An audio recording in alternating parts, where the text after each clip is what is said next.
Seja bem-vinda. Obrigada. No nosso estudo desta noite. Eu é que agradeço. Você vai hoje nos falar sobre que capítulo? Capítulo 4 dos Mensageiros. Sobre a história de Vicente, né? Ah, que legal. Hoje vamos conhecer, já conhecemos a do André, né, no nosso lar. Então agora nós vamos conhecer a de Vicente, Com né? certeza. Com certeza. Então tá bom. Então já vamos pedindo a todos o retorno do som, da imagem, se está chegando tudo bem aí. Tudo bem, Akira? Ainda não sei, pode conversar. Podemos então, quer que a gente vá conversando, viu? Então vamos conversar. Então esse estudo trouxe bastante coisa para você? Sim. Eu prestei atenção, mas mesmo assim, né? Não, para você, ensinamentos para você, para sua vida hoje. Sim, e como traz, eu acho que cada lição traz esse ensinamento para a gente. É tudo uma lição de vida, né, para cada um de nós. É uma história de muito tempo atrás, mas que serve igualzinho para a gente hoje, né? Eu acho que ele parece que está escrevendo atualmente a lição. Para o mundo que nós estamos vivendo, parece que a lição está sendo escrita agora. Todas as lições que a gente...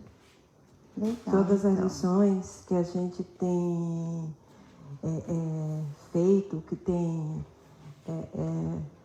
não só aqui, mas todas as nossas lições têm sido assim todo conhecimento muito espírita, né? Parece que é para hoje mesmo, para nos abrir os olhos, né? Com certeza. E eu sou muito grata por isso, porque é um aprendizado muito grande. E como eu acho que por mais que a gente lê, por mais que a gente estude, é pouco e a gente olha e não sabe nada. Não sabe nada. Cada dia é uma palavrinha nova que a gente aprende. Com certeza, com certeza.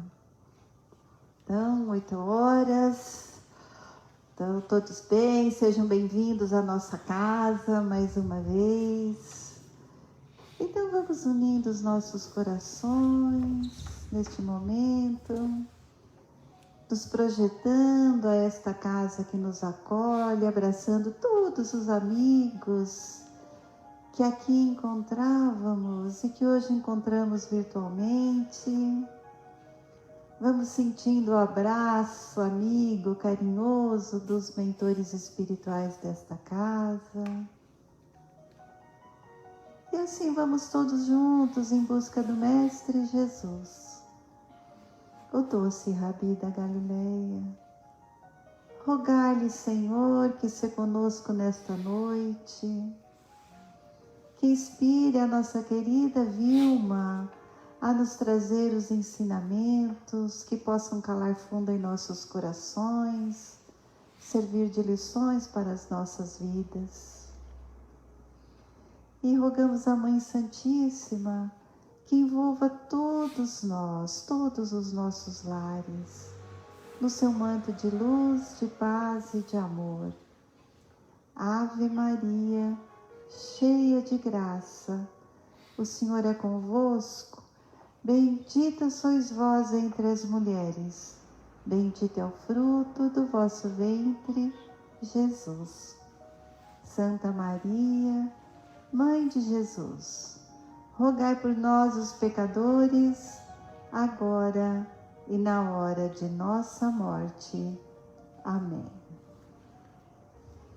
Então, no programa de estudo dessa noite, nós vamos continuar no Evangelho segundo o Espiritismo, no capítulo 3, há muitas moradas na casa do meu Pai. E hoje vamos ver as lições sobre os mundos superiores. Que coisa linda, né? Depois, no Livro dos Espíritos, nós vamos continuar estudando as diferentes ordens de espíritos, vendo a segunda ordem, que são os espíritos bons, e a primeira ordem, os espíritos puros. E em seguida nós vamos ver o nosso lar, com a Vilma, que vai nos trazer mensageiros, vai nos trazer o Mensageiros. A história do Vicente. Do Vicente, no capítulo 4. Tá?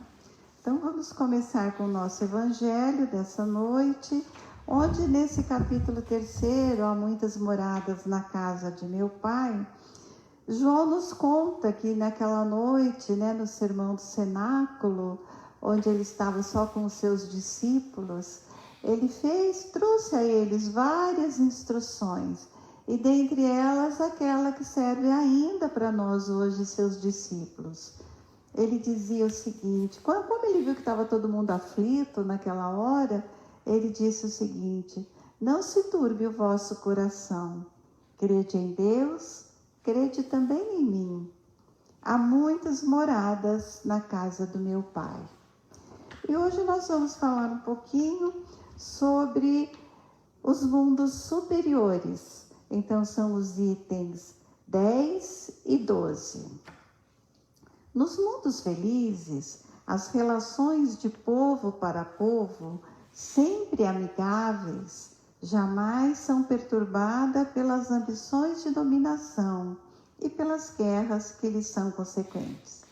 Não existe senhores nem escravos, nem privilegiados de nascimento.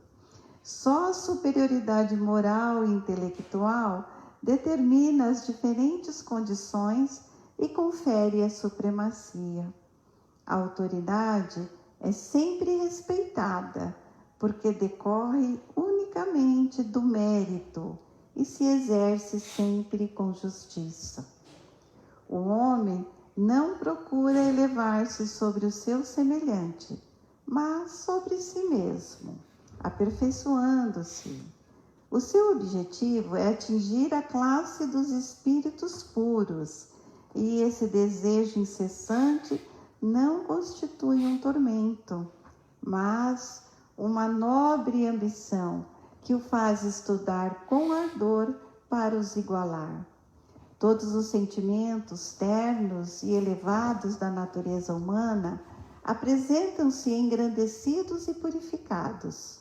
Os ódios, as mesquinharias do ciúme, as baixas cobiças da inveja são ali desconhecidas. Um sentimento de amor e fraternidade une a todos os homens, e os mais fortes ajudam os mais fracos.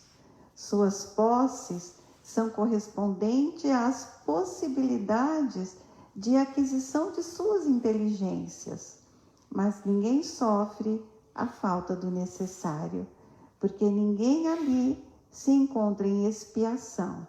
Em uma palavra, o mal não existe. Esses mundos afortunados, entretanto, não são mundos privilegiados, porque Deus não usa de parcialidade para nenhum de seus filhos. A todos concede os mesmos direitos e as mesmas facilidades para chegar até lá. Fez que todos partissem do mesmo ponto e não dota a uns mais do que aos outros. Os primeiros lugares são acessíveis a todos. Cabe-lhes conquistá-los pelo trabalho, atingi-los o mais cedo possível, ou abandonar-se durante séculos e séculos no meio da escória humana. Então nós começamos vendo que nas diversas classes de espíritos, nas diversas ordens de espíritos, nós vimos que Kardec traçou uma linha, as características, onde ele nos disse que todos os espíritos são iguais, não existe diferença entre nenhum filho de Deus, e nós vimos hoje. O que existe é o grau de perfeição, que alguns chegam mais rápido do que os outros, mas que todos nós chegaremos um dia. E aí ele nos traz que, para a gente poder entender a ordem dos espíritos, ele classificou em 3 categorias essas ordens. A primeira categoria, que é a ordem dos espíritos puros, são aqueles que já chegaram à perfeição. E o exemplo que nós temos é Jesus. A segunda ordem é aqueles que já chegaram no meio dessa escala evolutiva e que já apresentam o desejo do bem. E a terceira ordem são os que estão na base da escala, são os espíritos imperfeitos que nós vimos a semana passada. Hoje nós vamos ver a segunda ordem, que são os espíritos bons. E aqui ele traça as características gerais desses espíritos, né? Aqui já tem predominância do espírito sobre a matéria. O desejo do bem é constante em todos eles. Suas qualidades e o seu poder de fazer algo de bem estão na razão do grau que já atingiram, do conhecimento que eles já têm. Então, alguns têm o conhecimento da ciência, outros têm o conhecimento da sabedoria e da bondade, outros ainda estão mais adiantados nas qualidades morais, mas estão ainda se aperfeiçoando, ainda não sabem de tudo. Eles ainda conservam os traços da existência corpórea, compreendem Deus já, coisa que nós ainda não compreendemos muito bem, né? Eles compreendem Deus e o infinito na sua grandeza. Eles sentem felizes quando fazem o bem aos outros e vê os outros felizes. E que o amor que os une nesses locais é de inefável felicidade. Lá ninguém se altera, não tem inveja, não tem as más paixões como aqui na Terra, da mesma forma que a gente viu aqui no Evangelho de hoje. E também aquelas más paixões que atormentam os humanos, eles já as entendem e já tentam ajudar os humanos também a se melhorarem. Então, todos eles ainda não são perfeitos, então eles ainda têm que passar por provas aqui na Terra para poder atingirem a perfeição absoluta. E aí Kardec nos fala que, como espírito, eles suscitam em nós bons pensamentos para que possam desviar a gente do caminho. Basta que façamos as ligações. Eles nos protegem, eles neutralizam a influência dos maus espíritos, tudo isso em função da nossa vontade. Então é necessário, para que eles possam nos ajudar, que nós também nos coloquemos em condições de estar mais perto deles para que eles nos ajudem. E aí ele fala que quando esses seres estão encarnados, eles são bons, benevolentes para com os semelhantes, não se deixam mais levar pelo orgulho, pela vaidade, pelo egoísmo, não provam mais os maus sentimentos do tipo o ódio, o rancor, a inveja. Isso já não faz mais parte do espírito deles, porque eles só têm uma meta, que é fazer o bem no dia a dia. Então, a essa ordem de espíritos, muitas vezes Kardec nos fala que eles foram designados como bons gênios, gênios protetores, espíritos do bem, mas que todos eles ainda estão longe das divindades supremas, eles ainda estão a caminho de chegar nesses locais. E esses espíritos bons, Kardec dividiu em 4 classes. A primeira classe são a dos espíritos benévolos. Então, são aqueles que já conquistaram que a sua maior qualidade é a bondade. Eles gostam de estar sempre prestando serviços, ajudando as pessoas. Mas o seu saber é limitado. O seu progresso se realizou deste lado, né, no sentido moral, mais moral, do que do sentido intelectual. A 4ª classe ele chamou dos espíritos sábios. São aqueles que já se distinguem dos outros porque já têm uma amplitude de conhecimento. E eles não se preocupam tanto com as questões morais, eles desenvolveram mais esse conhecimento intelectual, científico, eles encaram a ciência da forma que ela possa ser útil aqui para os seres que precisam dela, né? Mas ainda eles não estão livres das paixões que são próprias aos espíritos, eles já estão livres das paixões que são próprias aos espíritos inferiores, mas ainda também não conquistaram o lado da bondade, da moral. A terceira classe são os espíritos prudentes. Então ele fala que esses têm qualidades morais mais elevadas. Eles também ainda não possuem um conhecimento ilimitado. Eles têm já características intelectuais que permite já julgar os homens com mais precisão, porque eles já conhecem o lado moral também. Então eles conhecem, sabem julgar melhor como nós nos comportamos. E o da segunda classe são os espíritos superiores. Então esses espíritos já reúnem em si a ciência, a sabedoria e a bondade. A linguagem desses espíritos superiores é sempre digna, sempre elevada, sempre sublime. A sua superioridade ele mostra em relação a tudo o que ele faz, a todos com que ele convive e ajuda. E eles se comunicam voluntariamente com seres de boa vontade, mas se afastam daqueles que são movidos pela curiosidade. Ou aqueles que se desviam do bem também não conseguem chegar perto deles. E que quando eles encarnam aqui na Terra, eles encarnam em missão de progresso para todos nós aqui da Terra.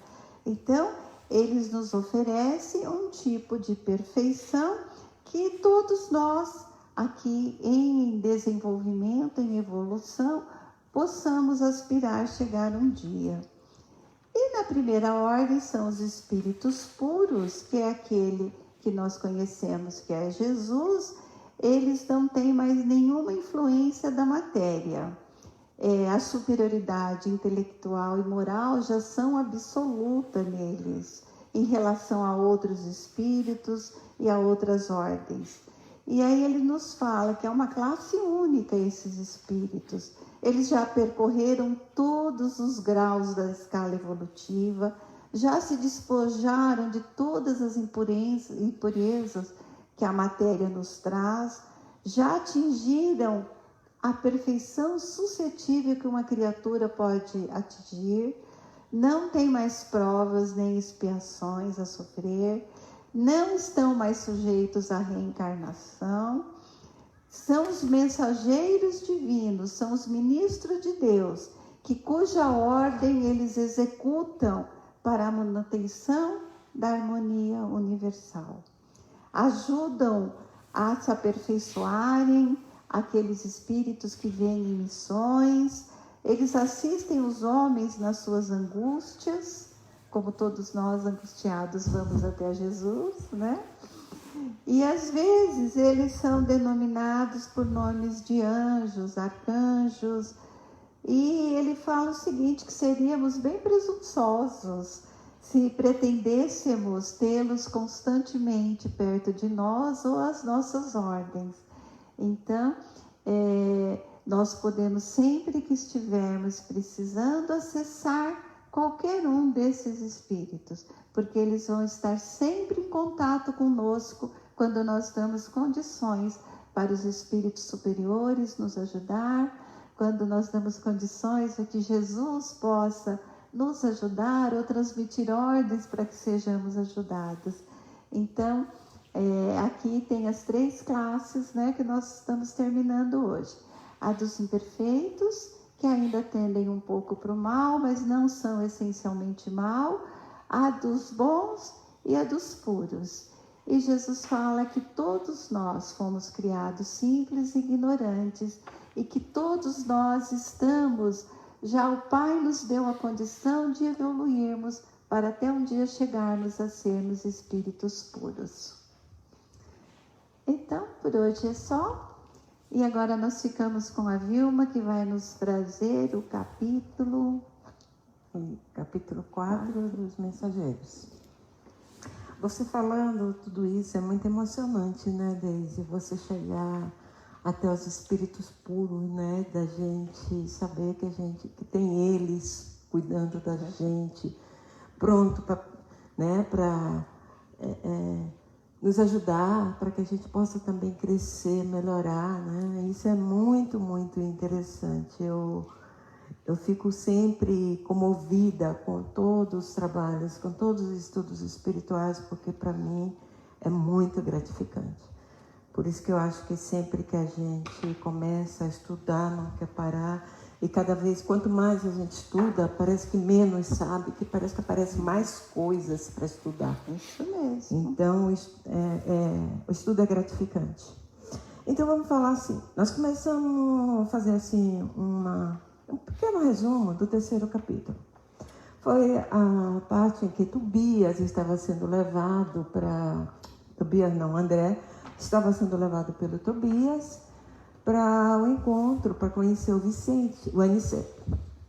E aí ele é entregue, ele passa por aqueles os mensageiros, o centro dos mensageiros, e aí ele passa por aqueles prédios maravilhosos, e aquelas, pareciam universidades, faculdades, né, que ele vai passando totalmente envolvido por tanta beleza, e chega até com Aniceto, onde ele encontra, e Aniceto vendo que o Tobias estava apressado, ele entrega o André, e o Aniceto vai e chama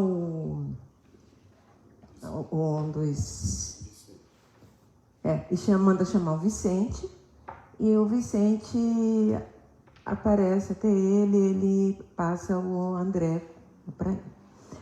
E aí entra o 4º capítulo, né, que é a entrega, o André chegando com o Vicente recebendo o André com aquele entusiasmo, com alegria, né? E eles começaram a conversar, a ter um entrosamento tão grande que parecia que já se conheciam de muito tempo. E aí ele é abrigado lá na casa do Vicente, e os dois têm uma afinidade muito grande. E é quando o Vicente se sente assim, sutilmente pergunta a André sobre a vida dele, sobre a família na Terra, né? Como é que ele viu a família, como é que foi a posição. E ele começa a contar a ida dele na Terra, que ele ficou muito triste, porque quando ele chegou lá, ele viu que a esposa havia contraído um novo matrimônio, que os filhos dele já não podiam estar falando a respeito dele, que as fotos dele já não estavam nas paredes.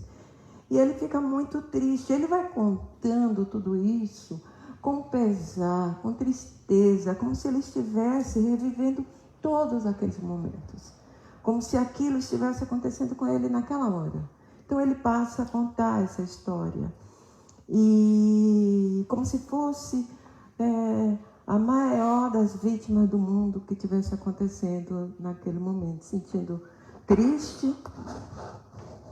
E com toda essa narrativa dele, o Vicente, de repente, dá uma risadinha, começa a olhar para ele, e chega um momento que ele fala: você é um cara muitíssimo feliz, porque a minha história foi bem diferente, mas existia a semelhança no começo, né, que o André achava que havia uma semelhança entre a história de um e do outro.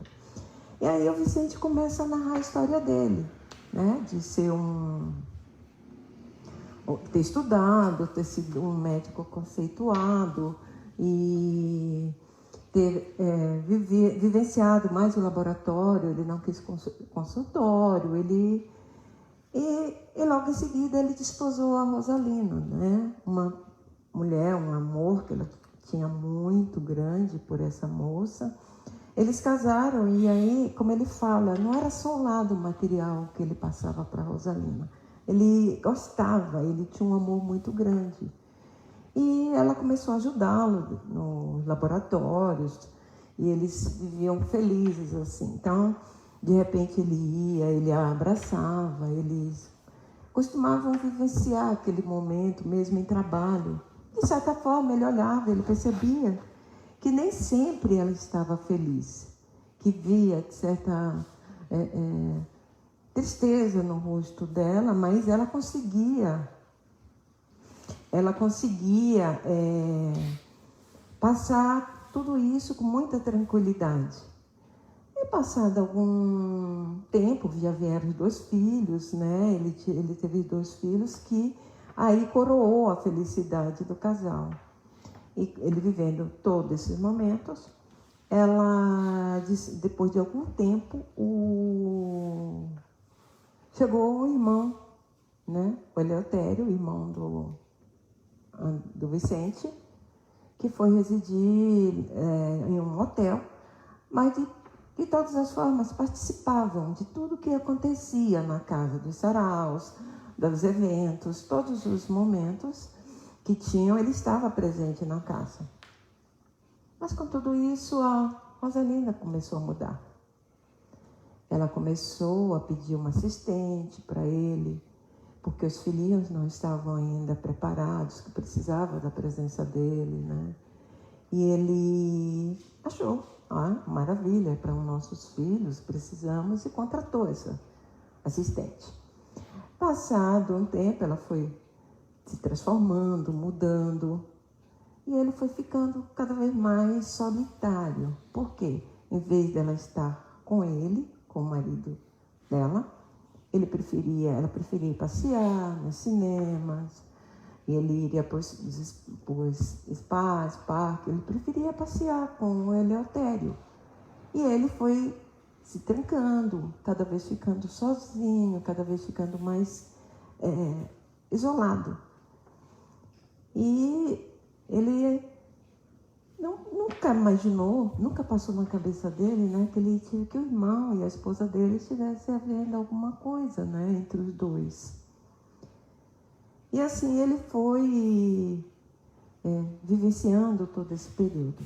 Aí, passado algum tempo, ele tinha uma ferida, né, uma borbulha no nariz, que ele também nunca tinha prestado, nunca ligava para isso, porque não era nada que pudesse deixá-lo chateado, ou que estivesse prejudicando a vida deles. Aí, passado algum tempo, ele estava com a esposa, com toda se sentindo seguro, tranquilo ao lado dela. E passado algum tempo ele começou um tempo ele começou a sentir que estava havendo uma mudança, né? Que estava tendo aquilo tinha se transformado em algo muito mais perigoso do que ele imaginava. Isso assim foi tão de repente, né? Tão de repente que ele aí foi para o hospital, os médicos, os amigos, todos correram para poder cuidá-lo, para poder fazer com que ele melhorasse, mas não foi o caso. Foi algo assim muito terrível que foi já para... E ali ele ficou, né? Foi passando por aqueles momentos difíceis e de repente foi passando a neblina da morte nos olhos dele. E nesse momento ele via a presença da esposa e do irmão. E essa presença muito de um olhar, né, muito, como se fala, de uma pessoa que estava em desespero, porque queria saber o que poderia acontecer com ele naquele momento. E logo ele veio a desencarnar. Ele chegando, passando algum tempo lá no umbral, né, ficou e foi depois para o nosso lar. Assim como o nosso amigo André Luiz, né? Ele foi para o nosso lar e estando lá, ele veio aqui na nossa terra para visitar. Foi quando ele descobriu que a esposa havia casado com o irmão, com o Eleutério. E aí ele, voltando, ele conseguiu descobrir toda a verdade, né? Que nesse momento até o André fala, sua história é muito parecida com a minha. Ele fala, não, parecida até um momento, calma. E aí ele fala, aconteceu. E ele começa a contar que ela tinha, como trabalhava no laboratório, ela, juntamente com o irmão dele, tramaram o assassinato dele. Ele pegou foi atrás, ela sabendo de tudo que se usava no laboratório, ela foi até e deu o nome do vírus que poderia causar tudo aquilo, e em pouco tempo, né, 3 horas? Poucas horas. Poucas horas ele foi e desencarnou, e aí eles casaram. Eles não poderiam ter sido diferentes, porque eles queriam ficar juntos. E a sociedade naquela época não iriam aceitar um casamento desse jeito. Ele sendo um advogado conceituado, ela casada com... Não podia haver um divórcio, uma separação. Então, que ela preferiu assassiná-lo junto com o irmão do que um divórcio, porque não ia ser bem visto para os dois na sociedade que eles viviam. E aí houve o desencarne, né? E André aí começou a se surpreender, né? Ficou até realizado, né? Ele começou a falar, e aí? O que aconteceu? Como é que eles estão? Como é que estão vivendo? E a lei divina, como é que vai acontecer? Aí ele começa a explicar, né? Que tudo a seu tempo. Não adianta a gente querer apressar nada na vida, né? Que eles estavam vivendo o lado material deles, que eles estavam bem-sucedidos, que eles estavam bem na vida, mas tudo a seu tempo. E no caso do André, que achava que tudo aquilo dele era que ele que estava naquele momento dramatizando, porque a gente sempre acha que a nossa dor é maior do que a dos outros, né? Você tem um corte no dedo, já acha que o seu corte é mais profundo, que tudo é pior que em você, que o outro, você não aguarda o que o outro está sentindo, tanto tudo. Então ele começou, e aí ele começa a ver o quanto o outro sofreu. E ele passa isso com muita tranquilidade. A gente percebe que o Vicente já aprendeu aquela lição, que já compreendeu, que já perdoou, que ele consegue ver a esposa com olhar de compaixão. Ele já não olha com esse olhar de piedade, de rancor, de raiva. Ele olha com compaixão, porque para uma pessoa tramar uma coisa dessa, precisa ter uma cabeça muito pequena, só sonhar no materialismo, só querer o materialismo. Ela não vai para o outro lado, né? Então você precisa realmente ter compaixão de uma pessoa dessa, né? E ele já chegou a esse ponto, né? De ter compaixão, de olhar para a mulher e ver que eles estavam vivendo aquele momento de amor, de materialismo, mas tudo era momentâneo. É como a vida. Deus dá sempre aquilo que a gente precisa vivenciar em um momento que a gente consegue. Então, no nosso aprendizado, ele sempre fala, né, que você planta um pé de tomate e colhe tomate. Então, eu sempre comento que quando a colheita vem, pode ser hoje, pode ser amanhã, pode ser daqui a 10, 15 anos, 20, não importa, pode ser nessa vida, mas vem. Quando eu sempre falo, quando você planta um pé de alface, em 15 dias, um mês, você tem alface. Mas quando você planta um pé de abacate, de manga, você demora 15, 20 anos para colher. E você não colhe só uma semente que você plantou, uma manga, e vem aquela quantidade imensa. Então, tudo que você consegue fazer hoje, você consegue colher com muito, muito mais no futuro.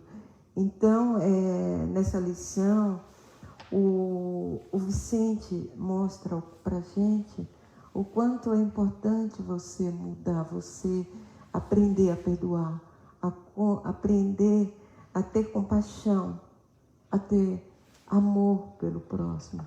Porque é a pessoa que está vivendo o mundo não pensa no futuro. Uma pessoa que faz uma coisa dessa jamais vai pensar no futuro. Jamais vai achar que existe um momento que tudo isso pode vir de retorno, né? E a gente para e fica achando que tudo se resume na Terra. E não é isso. Então, o Vicente passa isso com muita tranquilidade, com muita compaixão pelo aquele irmão, por aquela esposa, né? E também um aprendizado muito grande para o André, né? Ele vendo, ele tanto dramatizando os momentos dele, que ele estava vivenciando, né? Que ele estava pondo como pessoa mais triste, mais vítima na face da terra. De repente ele vê o Vicente passando por todo aquele momento e passando com ternura, falando da mulher com compaixão, com caridade. Foi um aprendizado muito grande também para o Vicente, para o André, né? Então, a lição de hoje, ela me remete muito isso, a gente a aprender a semear, aprender que com a semente, ela desabrocha no momento certo. Nada vem fora do tempo, nem para mim, nem para ninguém nesse planeta. Que Deus, Ele é Pai e Ele é misericordioso. Então, tudo que nós vivenciamos neste planeta, neste momento, são coisas que nós precisamos aprender na vida, né? Então, aquele momento foi um aprendizado do André e hoje é um aprendizado para todos nós, que nós precisamos aprender a amar, a perdoar e saber que na vida tudo tem o seu momento de plantar, de colher, e que a gente precisa amar ao nosso próximo como a nós mesmos, né? E essa lição do Vicente, ela é muito, muito gratificante, né? E eu acho que, em cima de tudo que ele passa para a gente, é aquela lição da gente pegar e começar a estudar e falar, vamos colocar em prática, nem que seja um pouquinho. Não precisa, a gente não vai conseguir chegar se a gente pratica, eu sempre falo, se você erra 10 vezes no dia, se você estudar e ficar buscando cada dia a mudança, um dia que você começar a errar 9, você está ganhando, né? Já está passando, já está começando a ganhar, já está começando a sua melhoria. Eu sempre acho que Deus é Pai, é misericordioso e é justo, né? E é justo, e eu fico olhando, eu fico pensando, quanto amor Ele tem por nós. Que bom, Vilma, muito interessante essa lição, né? Acho que temos perguntas agora. Vamos lá. Leandro, pelo Facebook. Boa noite a todos. Todos nós temos um mentor, certo? Em que ordem eles estão? Oi, Leandro, boa noite, tudo bem? Os nossos mentores são sempre seres, espíritos já mais elevados que nós.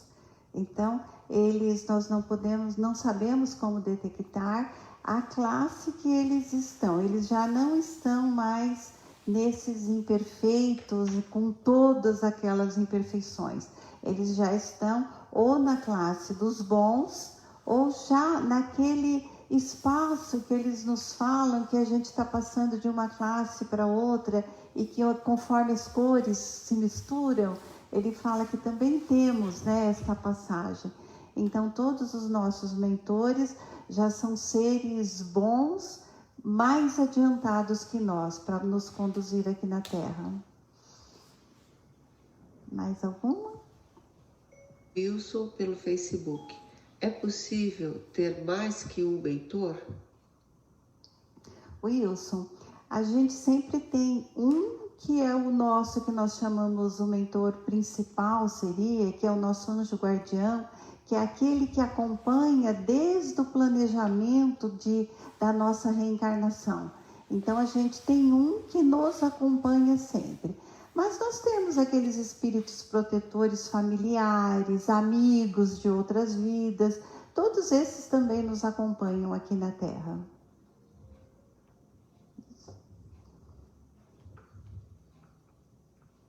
Pergunta do Leandro pelo Facebook.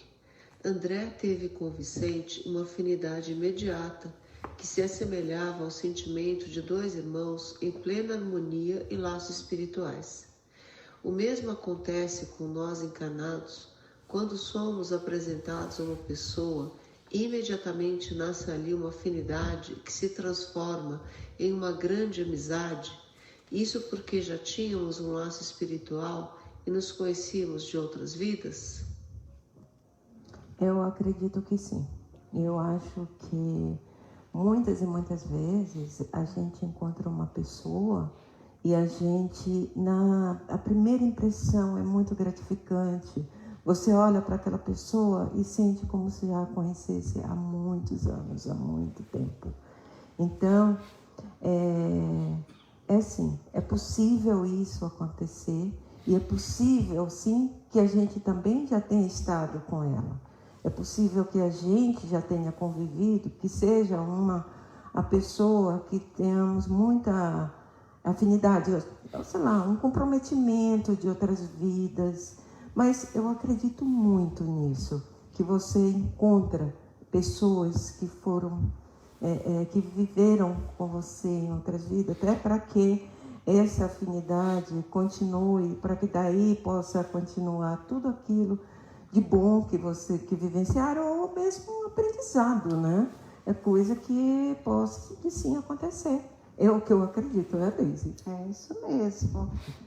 As afinidades, quando no nosso planejamento reencarnatório, a gente também vem com muita gente para nos ajudar, né? Com certeza. Então, esses amigos também de outras épocas, alguns vêm como irmãos, alguns como os amigos, eles vão chegando ao longo do tempo, conforme a gente vai tendo necessidade daquele tipo de ajuda. Então, na infância temos um tipo de amigos, na faculdade outro, depois vem os filhos, outros tipos, né?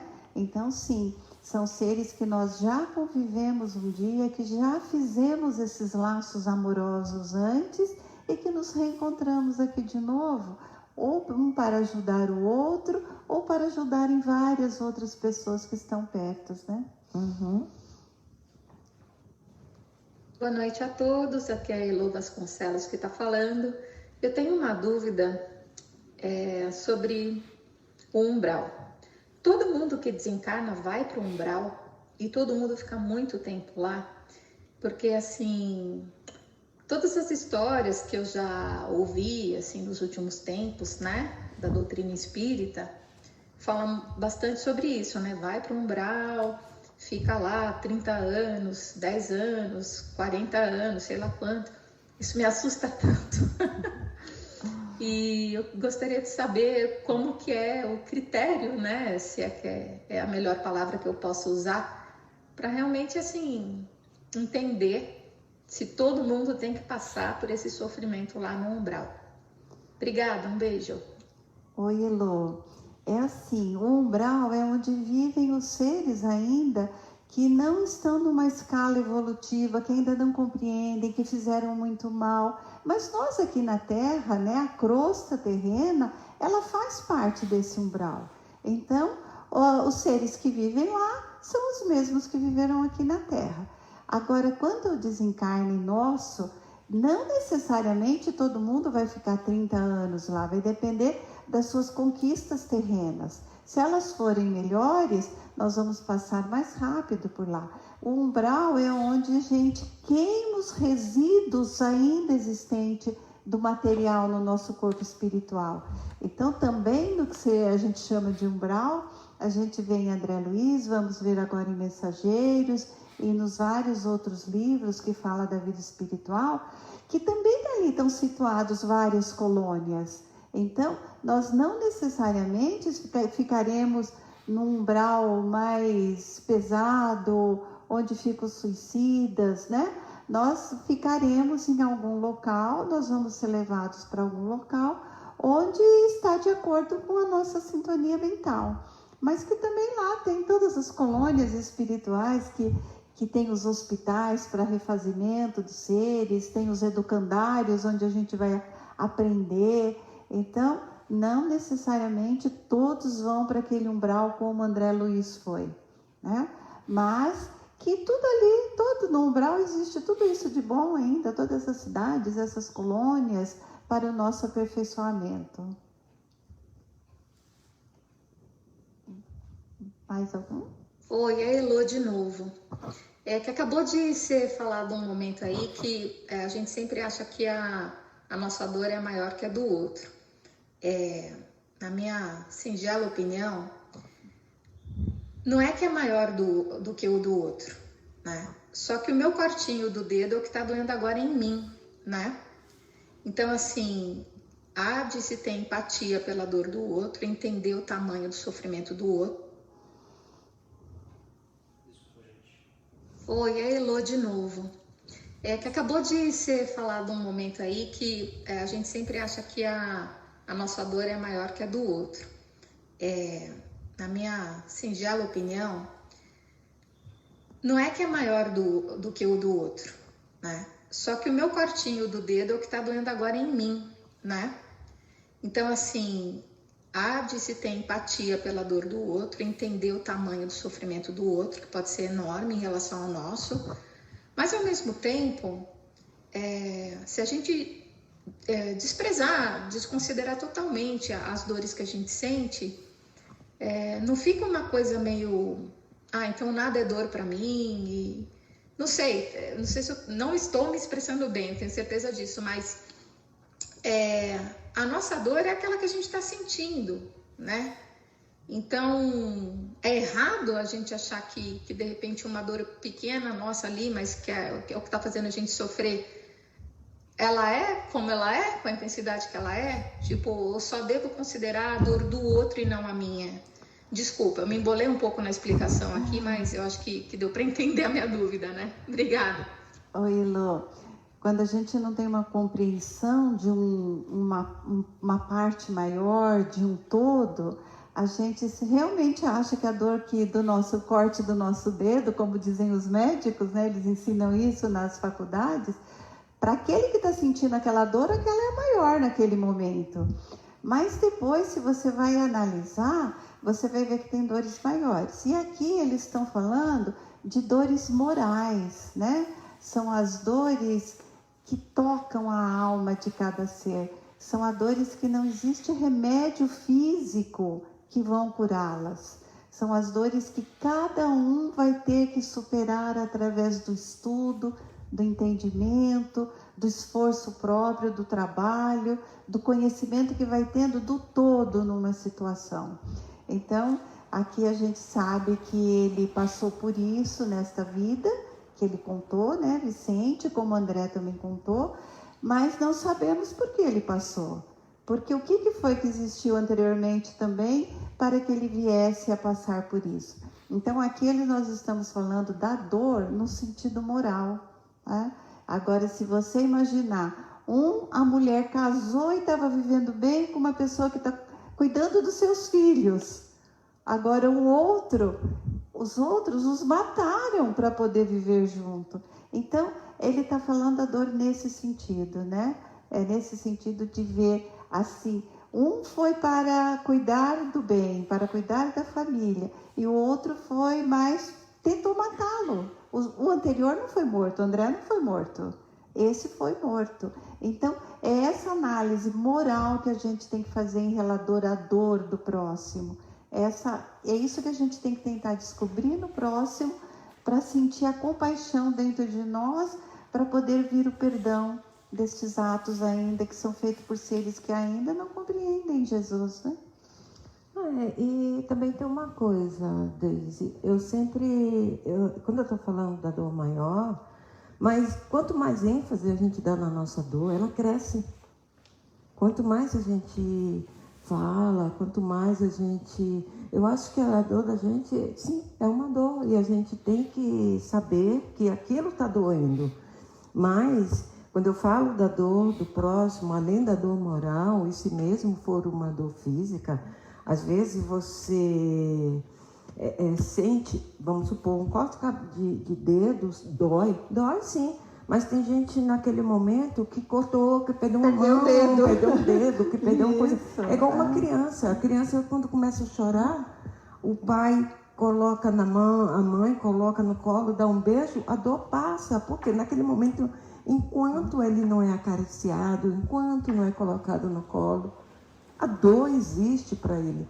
Tá? Então, às vezes, é a ênfase que a gente dá na dor. Né? Então, é isso que eu falo. Pelo Facebook. A gente pode ter vários irmãos e não se sentir muito próximo deles, como se estivesse na família errada? Podemos sim, né? São os nossos planejamentos reencarnatórios. Algumas vezes a gente nasce em algum lugar para ajudar todo aquele grupo a se desenvolver, a serem melhores. Então, muitas vezes, sim, nós vamos conviver dentro do nosso lar com aqueles que vêm nos ajudar, que já fizemos as nossas afinidades, o nosso amor antes, mas também com aqueles onde a gente tem que reconquistar um amor que muitas vezes foi ferido no passado. Então, a gente vem, sim, no meio de seres que muitas vezes a gente se acha deslocado. Mas está tudo certo, é aí mesmo que tem que ser a evolução, é aí mesmo que Jesus colocou a gente para que a gente ajude e saia fortalecido daí. Sérgio, pelo Facebook. O umbral é o fruto de nossa consciência? Sim, nós criamos, né? Nós criamos tudo isso através das nossas paixões humanas, do nosso orgulho, da nossa vaidade, de tudo que a gente faz em relação ao orgulho, ao egoísmo e à vaidade. A gente cria uma situação mental e a gente vai ficar ligado a ela, até que ela possa se recompor novamente, através de uma nova encarnação, para que tudo isso que a gente tirou do equilíbrio seja reposto novamente para a gente continuar a evolução. Às vezes a gente faz o nosso umbral aqui na Terra, né? Vivemos, né? Vivemos umbral mentalmente. Boa noite, queridos todos. Boa noite, lindíssimas e amadas Deise e Vilma. Eu tenho uma dúvida com relação ao Vicente, por exemplo. Não tirando nenhum desse mérito, desse posicionamento dele, desse comportamento dele diante de uma situação tão triste, né? Tão, seria dizer, como o próprio André diz, ele ficou quase que estarrecido, né? Assombrado com a história. Mas será que o fato do Vicente já ter uma maior lucidez, ele também não age mais calmamente assim, sabedor de que aquele aparente sucesso, né, do casal após o assassinato, né, viverem felizes aparentemente, materialmente, o Vicente, sendo tão lúcido, não sabe, né, que isso com certeza é provisório e que a justiça divina não falha, pode até tardar aos nossos olhos, mas jamais falha. E na verdade nem tarda, né? Às vezes nós é que achamos que tarda, ainda mais quando é para o outro. Mas será que assim, por isso também ele não se mantém tão sereno? Porque ele sabe que eles não vão passar, né, ilesos disso. E que o próprio Vicente, né, com a lucidez espiritual que ele deve já estar adquirindo com os estudos, também sabe que se ele passou por isso, também não foi por nada, né? Não há vítimas e não há algozes. Então, será que ele também já não tem essa lucidez, de certa forma, espiritual, e por isso ele sabe que tanto ele, né, quanto a Rosalinda e o Eleutério, todos estão cumprindo ou hão de cumprir com os seus débitos?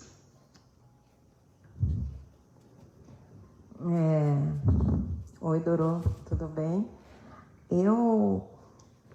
Para te falar a verdade, eu acho que sim, porque estudando do jeito que ele está vivenciando o nosso lar, trabalhando, ele sabe que de repente teria que passar isso, que teria que vivenciar tudo isso, para que ele também crescesse na vida, para que ele pudesse também até ajudar a própria Rosalinda. Por isso que nesse momento ele está de uma forma muito lúcida, ele está ajudando, mesmo sabendo que ela futuramente pode resgatar tudo isso, pagar por tudo isso, mas ele está passando por isso muito com muita lucidez e sabendo, né, que de repente, praticamente sabendo que são momentos que um resgate dos três vão acontecer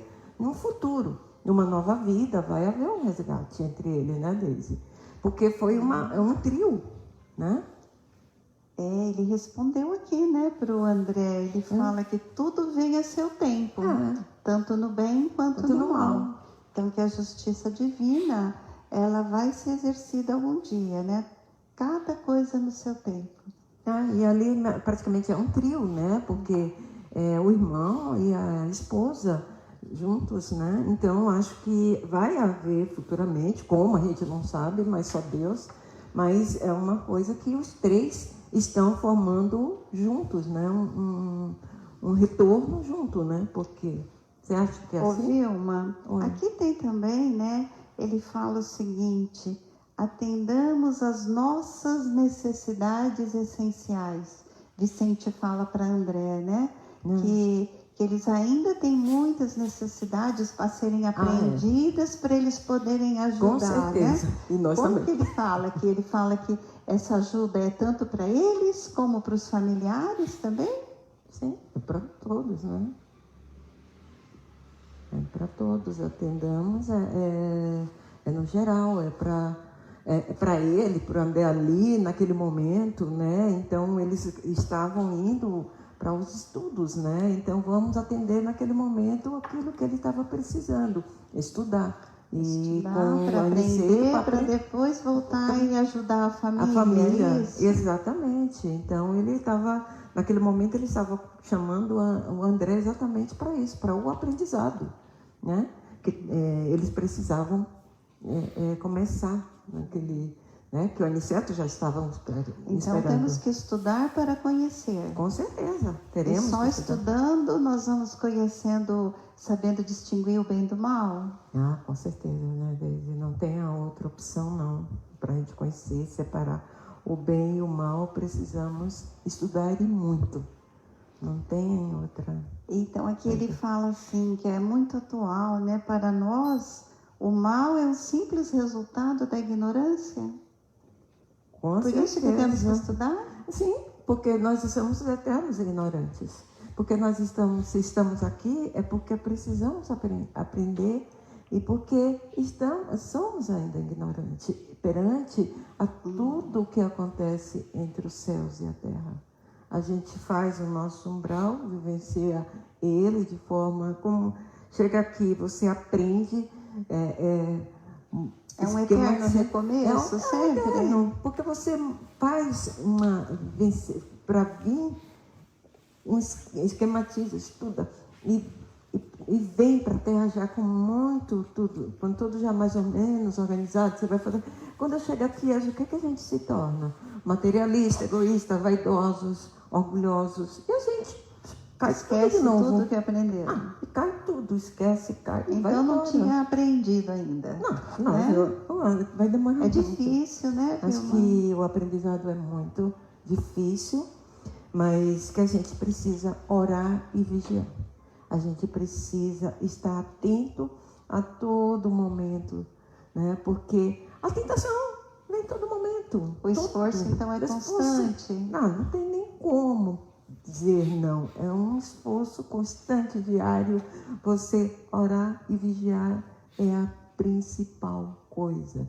É você estudar e você se apegar a Deus e saber que Ele não te abandona em momento nenhum e que Ele é tão Pai e misericordioso que Ele te dá várias oportunidades.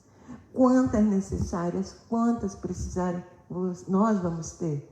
Então, cabe a cada um de nós a buscar isso.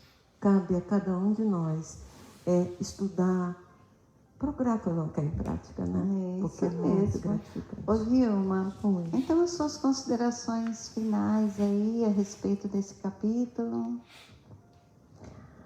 Olha, Deise, é assim, eu acho que todos nós passamos por momentos muito difíceis na vida.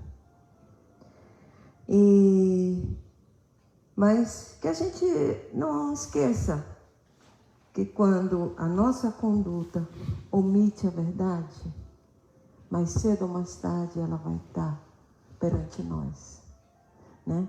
E que a gente possa aprender, enquanto estamos aqui, a perdoar, a amar e a colocar em prática a cada dia de nossa vida tudo isso que nós estamos aprendendo. Tem que pedir a Deus força e seguir em frente, porque depende muito, mas muito de você. Não adianta você omitir o que você faz de errado, porque cedo ou tarde ela vai parar na sua frente, ela vai estar ali, sabe? Aqui ou em outra vida você vai deparar com ela. Isso mesmo. Então, estudamos para isso, treinamos, procuramos treinar a nossa mente para que a gente possa nos transformarmos a cada dia, né?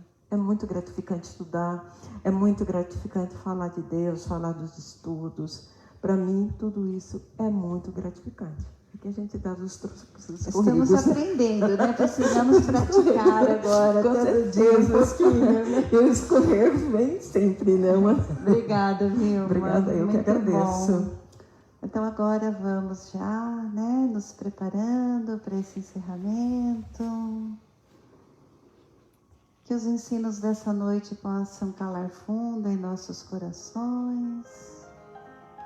E mais uma vez vamos nos unindo num grande coração cheio de paz, de amor, de boa vontade, pulsando fé, esperança, vida e alegria, para que neste momento possamos depositar estes nossos corações aos pés do Mestre Jesus.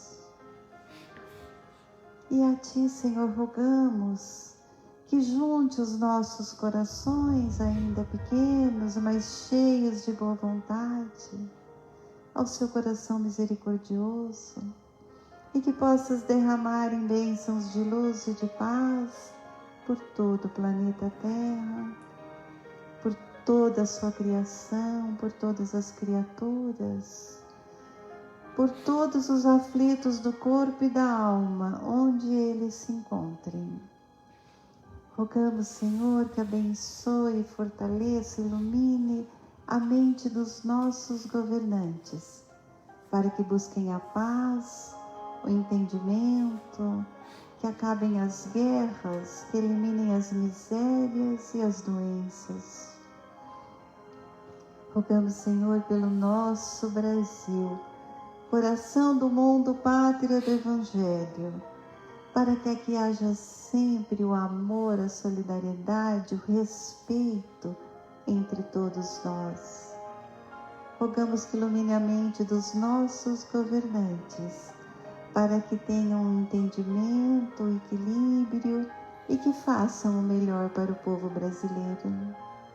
Que as suas bênçãos, Senhor, possam chegar a todos aqueles que estão passando pelas aflições das doenças, nos hospitais, nos lares, onde quer que se estejam, por todos os seus familiares, que juntos também estão aflitos, por todos aqueles, Senhor, que se encontram nos asilos ou sozinhos nos lares.